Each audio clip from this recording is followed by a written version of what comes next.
In both Anime Studio Debut and Pro, you have access to the Character Wizard, which allows you to quickly create a character using a variety of different presets. To access the Character Wizard, simply go up to the character silhouette on the top right corner of your software. Click, and now a new window will appear. The first thing you'll notice is at the top you have a presets drop-down menu. From here you can choose from all sorts of different presets. Right now we have a bald man preset, but we could choose, let's say, a girl with curly hair, or a creature. There's all sorts of different presets to choose from, so pick one that you want to start with. Let's say you choose a preset and you adjust all of the properties below how you want them. You can always create your own preset by hitting the plus button right here. And you can delete presets by hitting the minus button. So that gives you some control over the presets. Now next you have the properties for these presets. So I have chosen the bald man preset, but below I have a bunch of different options I can go through. Starting with proportions, I can adjust the height, the torso height, so more torso, less leg, or vice versa, the leg length,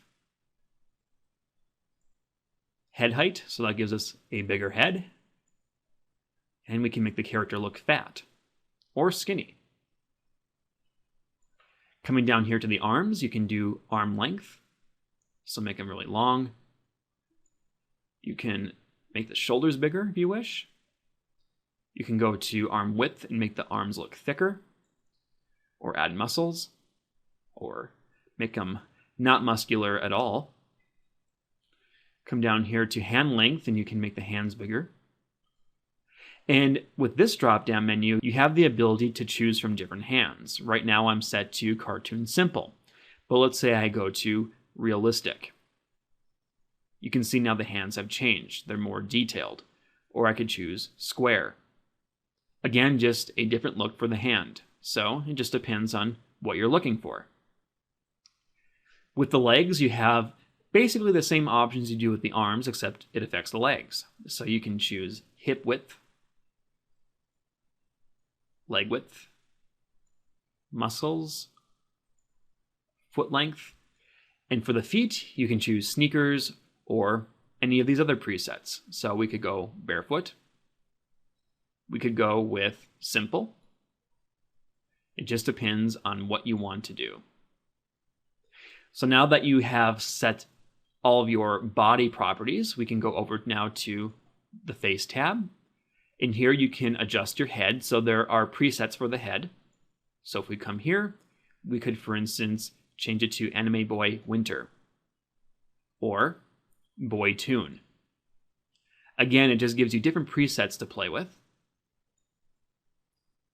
So once you have picked your preset, we can come down here, and with the properties with the head, you cannot adjust the neck, width, head top, and so on, unless if you are using the generic option. Here, then you can go in and adjust some of these properties.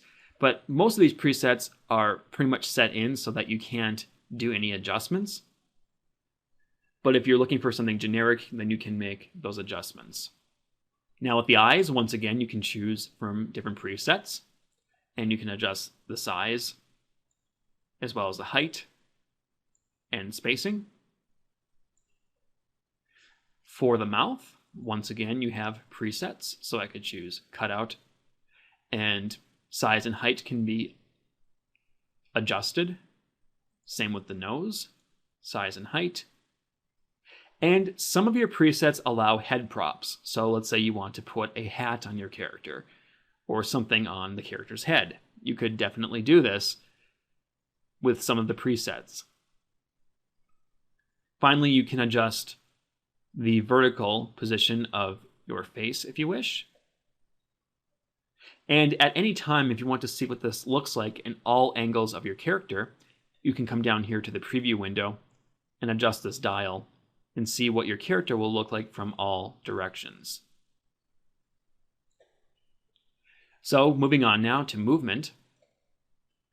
you can see what your characters will look like with certain actions.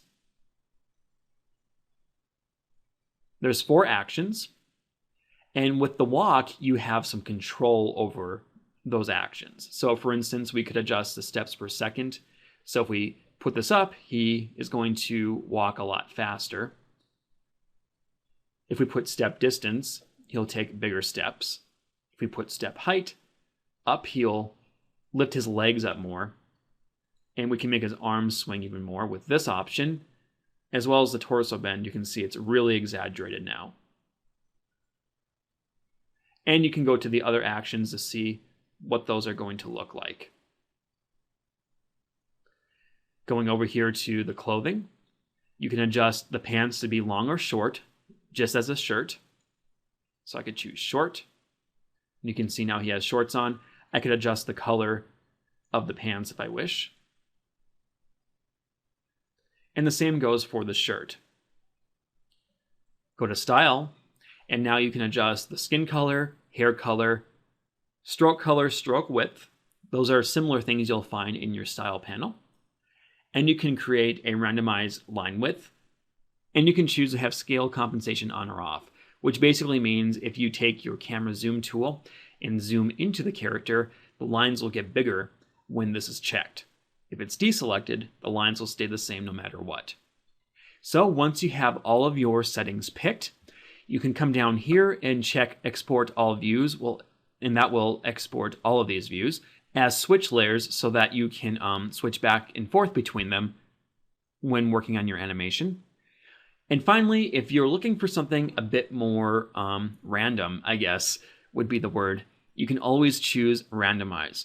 If you click this, basically all of your properties will be randomized so that you'll get something completely random using just the random presets available to you. So once you find something that you like, you can click OK. Now you'll see my character is now on the canvas, and if you look to the layers panel, you'll see I have a switch layer, as I said you would, and you have all of your views in that switch layer. So you have the back, you have the 3/4, side, front 3/4, and front. So you can just pick and choose which one you want. Let's say I want to do side, and then I can come in here with my manipulate bones tool, and I can manipulate my bones, and I can adjust the character.